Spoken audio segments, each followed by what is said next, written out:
Halo teman-teman, selamat datang kembali di Gia Academy YouTube channel. Semoga teman-teman selalu sehat dan terus semangat. Saat kita makan, kita pasti memproses makanan dari makanan utuh menjadi potongan, serpihan kecil, hingga makanan terurai menjadi bentuk zat yang bisa dicerna oleh tubuh. Nah, teman-teman, rangkaian proses mengolah makanan tadi akan membentuk sistem yang disebut sistem pencernaan. Jadi, di video kali ini kita akan belajar sistem pencernaan makanan. Ikuti terus videonya ya. Jadi, sistem pencernaan merupakan proses pemecahan makanan menjadi molekul sederhana yang melibatkan organ-organ dan kelenjar-kelenjar pencernaan. Proses pencernaan makanan pada manusia dibedakan menjadi dua, yaitu pencernaan mekanis dan pencernaan kimiawi. Pencernaan mekanis merupakan pengubahan makanan dari bentuk kasar menjadi bentuk halus dengan bantuan gerakan alat-alat pencernaan seperti gigi dan lambung. Sedangkan pencernaan kimiawi yaitu pelarutan dan pemecahan makanan oleh enzim-enzim pencernaan dengan mengubah makanan yang bermolekul besar menjadi molekul yang berukuran kecil. Proses pencernaan manusia melibatkan alat-alat pencernaan berikut: rongga mulut, kelenjar ludah, kerongkongan atau esofagus, lambung, hati, kantong empedu, pankreas, usus besar, usus halus, usus buntu atau appendix, dan anus. Semua alat pencernaan tadi dibedakan menjadi saluran pencernaan dan kelenjar pencernaan. Saluran pencernaan merupakan saluran yang memproses makanan dengan cara mengunyah, menelan, dan mencampur makanan dengan zat-zat di dalam organ pencernaan. Sedangkan kelenjar pencernaan adalah alat pencernaan yang dapat menghasilkan enzim-enzim untuk pencernaan kimiawi. Kita akan membahas organ dan prosesnya satu persatu. Inilah organ-organ dalam saluran pencernaan: rongga mulut, kerongkongan, lambung, usus halus, usus besar, dan anus. Yuk kita bahas. Kita mulai dari rongga mulut. Di dalam rongga mulut terjadi pencernaan makanan secara mekanis dan kimiawi. Mulut terdiri dari bagian-bagian berikut: langit-langit, uvula atau daging yang menempel di langit-langit, tonsil atau amandel, lidah, gigi geraham atau molar ketiga, 2, dan 1, premolar kedua dan 1, gigi seri atau incisivus sentral dan lateral, dan gigi taring atau caninus. Jadi, bagian-bagian dalam rongga mulut dapat dikelompokkan menjadi gigi, lidah, dan kelenjar ludah. Kita bahas bagian mulut yang pertama, yaitu gigi. Gigi merupakan alat pencernaan mekanis yang berfungsi memotong makanan menjadi potongan-potongan yang lebih kecil sehingga enzim-enzim pencernaan dapat mencerna makanan dengan lebih cepat dan efisien. Berdasarkan bentuknya, gigi manusia terdiri dari gigi seri berfungsi untuk memotong makanan, gigi taring untuk mengoyak dan merobek makanan, gigi geraham, premolar, dan molar untuk mengunyah makanan. Dan beginilah struktur gigi kita. Secara umum, gigi terdiri dari 3 bagian, yaitu mahkota gigi, bagian gigi yang tampak dari luar, leher gigi, bagian gigi yang terlindung di dalam gusi, dan akar gigi, bagian gigi yang tertanam di dalam rahang. Bagian terluar gigi dilapisi email yang merupakan struktur terkeras dari tubuh. Di bawah lapisan email terdapat tulang gigi atau dentin. Bagian dentin yang masuk ke rahang dilapisi semen. Gigi kita tertanam di dalam gusi agar gigi tetap berada di posisi yang sesuai. Di bagian dalam gigi terdapat sumsum gigi atau pulpa yang berisi pembuluh kapiler, arteri, vena, dan jaringan syaraf. Dan pada bagian dasar gigi terdapat celah akar dan tulang karang. Bagian mulut berikutnya, lidah. Lidah tersusun atas otot lurik dan permukaannya dilapisi dengan lapisan epitelium yang mengandung banyak kelenjar lender atau mukosa. Pada permukaan lidah terdapat saraf-saraf atau reseptor perasa yang dapat merespon rasa di tempat yang berbeda. Rasa manis pada bagian ujung lidah, asin pada bagian tepi depan, asam lidah bagian tepi belakang, dan rasa pahit lidah bagian belakang atau pangkal lidah. Lidah berfungsi untuk membantu mencampur dan menelan makanan, mempertahankan makanan agar berada di antara gigi-gigi atas dan bawah saat makanan dikunyah, sebagai alat pengecap makanan karena mengandung banyak reseptor pengecap atau perasa, mencampur dan mengaduk makanan dengan ludah, mendorong makanan masuk ke esofagus. Selanjutnya, kelenjar ludah. Kelenjar ludah disebut juga dengan glandula salivalis. Kelenjar ludah berfungsi menyekresikan saliva atau air liur yang mengandung enzim pitialin. Enzim ini dapat mengubah amilum menjadi maltosa. Air liur berfungsi untuk membasahi makanan, mencegah mulut dari kekeringan, membunuh mikroorganisme, dan bertindak sebagai buffer atau penyangga pH. Ada 3 macam kelenjar ludah: kelenjar parotis di dekat telinga, kelenjar sublingualis di bawah lidah, kelenjar submandibularis di bawah rahang. Nah teman-teman, itulah bagian-bagian yang ada di dalam rongga mulut kita. Organ pencernaan kedua adalah kerongkongan. Kerongkongan adalah saluran sempit berbentuk pipa dan panjangnya lebih kurang 25 cm yang berfungsi sebagai jalan makanan dari mulut menuju lambung. Pada saluran pencernaan bagian atas terdapat faring atau rongga teka. Faring merupakan daerah percabangan menuju rongga hidung, kerongkongan, dan tenggorokan. Faring dilengkapi epiglotis yang dapat membuka dan menutup. Dalam keadaan biasa, epiglotis akan selalu terbuka. Ketika makanan masuk, epiglotis menutup faring sehingga makanan masuk ke dalam kerongkongan. Kerongkongan terdiri dari 1/3 otot lurik dan 2/3 otot polos, dan dindingnya tersusun atas epitel pipih berlapis. Di dalam kerongkongan terjadi gerakan peristaltik, yaitu gerak kontraksi dan relaksasi otot polos yang mendorong makanan menuju lambung. Gerak peristaltik menghasilkan makanan berbentuk gumpalan yang disebut bolus. Jadi pada kerongkongan terjadi pencernaan secara mekanis. Bagian dalam kerongkongan senantiasa basah oleh cairan yang dihasilkan oleh kelenjar-kelenjar yang terdapat pada dinding kerongkongan untuk menjaga agar bolus menjadi basah dan licin sehingga mudah bergerak menuju lambung. Organ pencernaan berikutnya adalah lambung. Lambung atau ventriculus adalah kantung makanan yang merupakan saluran pencernaan yang terletak di sebelah kiri rongga perut. Di dalam lambung terjadi pencernaan secara mekanis dan kimiawi. Lambung terdiri atas 3 bagian, yaitu bagian atas kardiak, bagian tengah yang membulat fundus, dan bagian bawah pilorus. Lambung memiliki struktur berikut: kardiak bagian lambung atas dekat jantung, fundus bagian lambung tengah yang membulat, pilorus bagian lambung bawah dekat usus, rugae adalah membran mukosa berbentuk lekuk-lekuk yang berfungsi melindungi dinding lambung dari abrasi asam lambung, sphincter esophageal yaitu katup yang menjaga agar makanan yang masuk tetap berada di lambung, sphincter pylorus yaitu katup yang menjaga makanan agar tidak keluar sebelum pencernaan selesai. Seperti yang kita bahas sebelumnya, di dalam lambung terjadi pencernaan mekanis dan kimiawi. Pencernaan mekanis terjadi karena adanya gerakan peristaltik akibat kontraksi otot lambung yang mengakibatkan bolus tercampur dan teraduk menjadi bubur atau kim. Pencernaan kimiawi terjadi dengan bantuan getah lambung yang dihasilkan oleh kelenjar yang terletak di dinding lambung di bawah fundus. Dinding lambung mengandung sel-sel kelenjar yang berfungsi menghasilkan getah lambung. Getah lambung mengandung zat-zat berikut: asam lambung atau HCl berfungsi mematikan bakteri yang terdapat dalam makanan, mengubah sifat protein, merangsang keluarnya sekretin, merangsang keluarnya hormon kolecisstokinin yang merangsang empedu agar mengeluarkan getahnya, dan mengaktifkan enzim pepsinogen menjadi pepsin. Enzim pepsin berfungsi merombak protein menjadi pepton. Enzim renin berfungsi mengaktifkan kaseinogen menjadi kasein, dan hormon gastrin berfungsi merangsang sekresi getah lambung.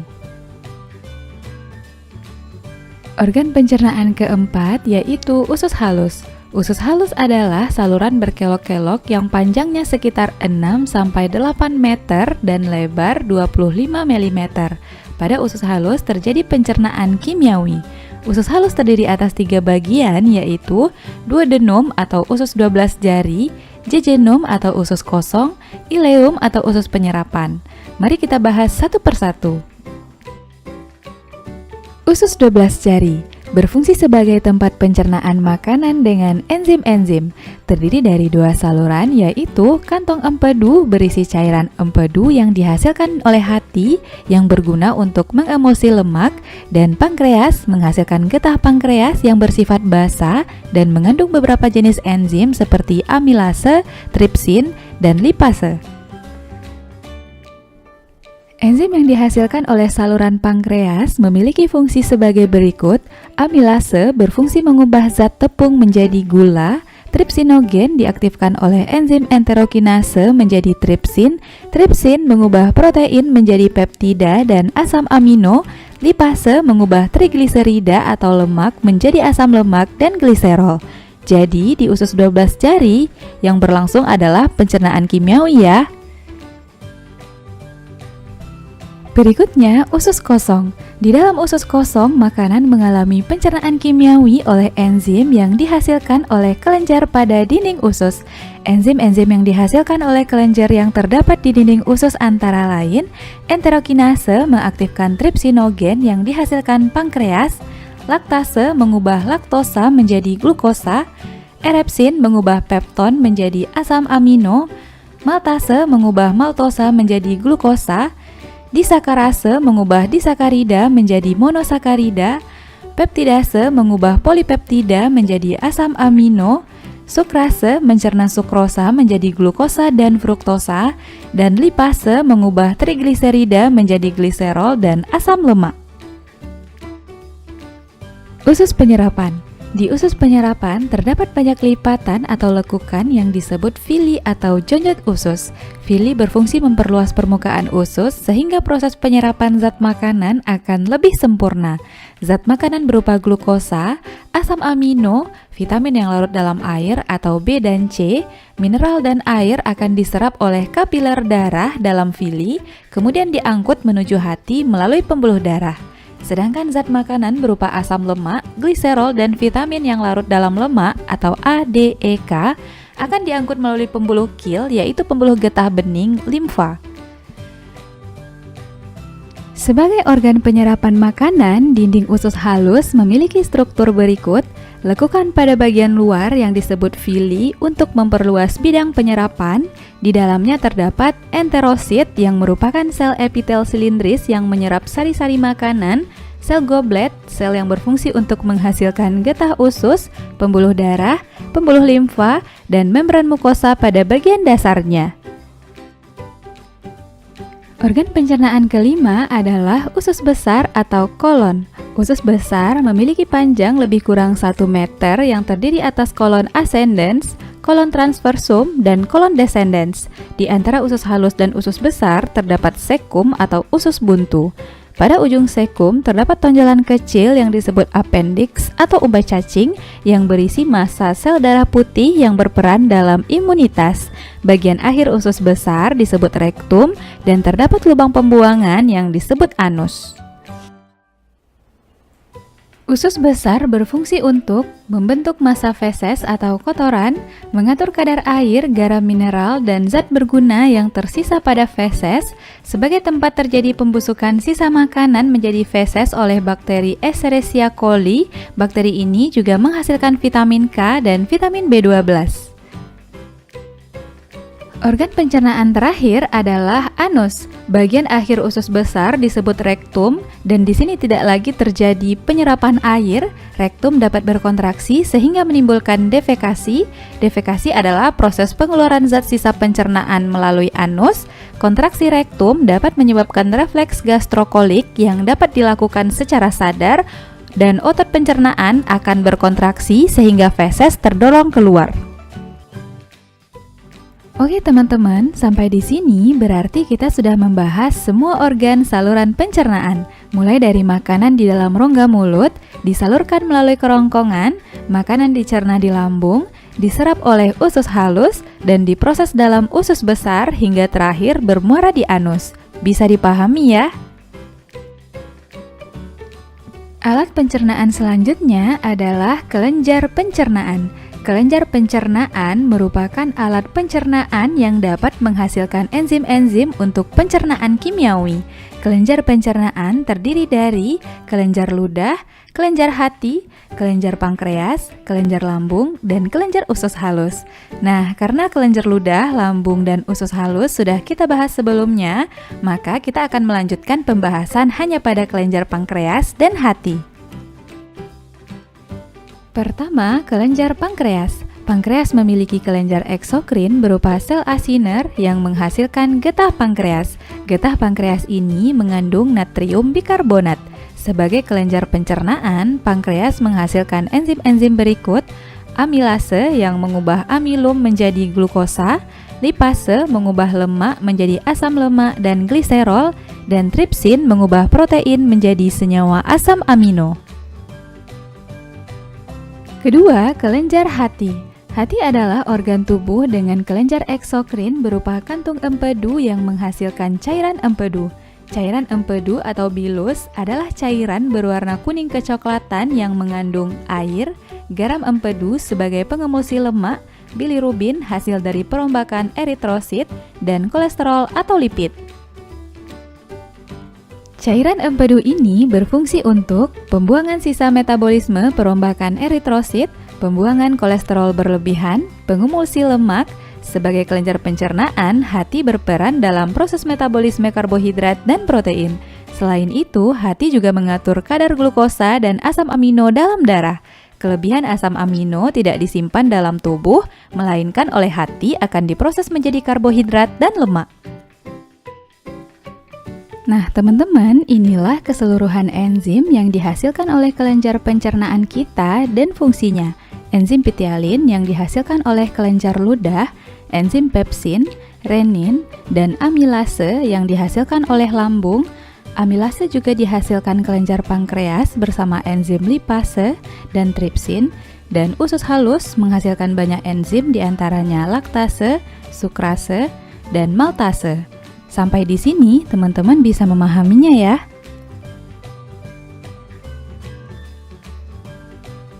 Agar teman-teman semakin paham, mari kita selesaikan contoh soal berikut. Soal pertama, diberikan gambar saluran pencernaan, kita diminta menentukan organ pencernaan yang menghasilkan asam klorida dan natrium bikarbonat. Untuk menjawabnya, kita perlu tahu nama organ yang ditunjukkan oleh huruf dan fungsinya masing-masing.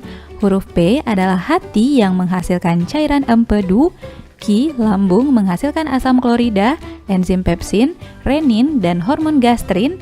R adalah pankreas, memproduksi getah pankreas yang mengandung natrium bikarbonat. S, usus besar, dan T adalah usus halus yang menghasilkan beberapa enzim. Jadi, organ yang menghasilkan asam klorida dan natrium bikarbonat adalah lambung dan pankreas. Ditunjukkan oleh huruf Q dan R. Jawaban yang benar adalah C. Soal kedua, menanyakan zat yang menghambat kerja enzim pitialin di lambung. Kita tahu enzim pitialin terdapat pada air ludah. Enzim ini disekresikan oleh kelenjar ludah. Fungsinya mengubah amilum menjadi maltosa. Enzim pitialin di dalam mulut bekerja pada pH netral atau sama dengan 7. Saat masuk ke dalam lambung, enzim ini akan terganggu kerjanya karena lambung menghasilkan asam klorida yang memiliki pH asam atau kecil dari 7. Sedangkan enzim harus bekerja sesuai dengan pH-nya. Jadi, enzim pitialin dihambat kerjanya oleh asam klorida atau HCl di dalam lambung. Jawaban yang tepat adalah A. Soal terakhir, terdapat beberapa pernyataan kita diminta menentukan peristiwa yang terjadi dalam usus besar. Sebelumnya, kita sudah membahas bahwa di dalam usus besar terjadi proses pembusukan sisa makanan menjadi feses oleh bakteri Escherichia coli. Bakteri ini juga menghasilkan vitamin K dan vitamin B12. Selain itu, juga berlangsung proses pengaturan kadar air dan mineral pada sisa makanan. Jadi, usus besar melakukan proses yang ditunjukkan oleh nomor 2, 4, dan 5. Sedangkan peristiwa nomor 1 dilakukan di lambung dan nomor 3 terjadi di usus halus. Jawaban yang benar adalah E. Oke teman-teman, berarti di video kali ini kita sudah membahas semua alat-alat pencernaan berupa organ pencernaan, tempat berlangsungnya peristiwa pencernaan, terdiri dari rongga mulut, kerongkongan, lambung, usus halus, usus besar, dan anus. Kelenjar pencernaan merupakan alat pencernaan yang menghasilkan enzim seperti kelenjar ludah, hati, pankreas, lambung, dan usus halus. Bisa dipahami ya? Demikianlah pembahasan kita tentang sistem pencernaan. Jangan lupa tonton terus video-video terbaru di channel kita ya. Sampai jumpa di video berikutnya.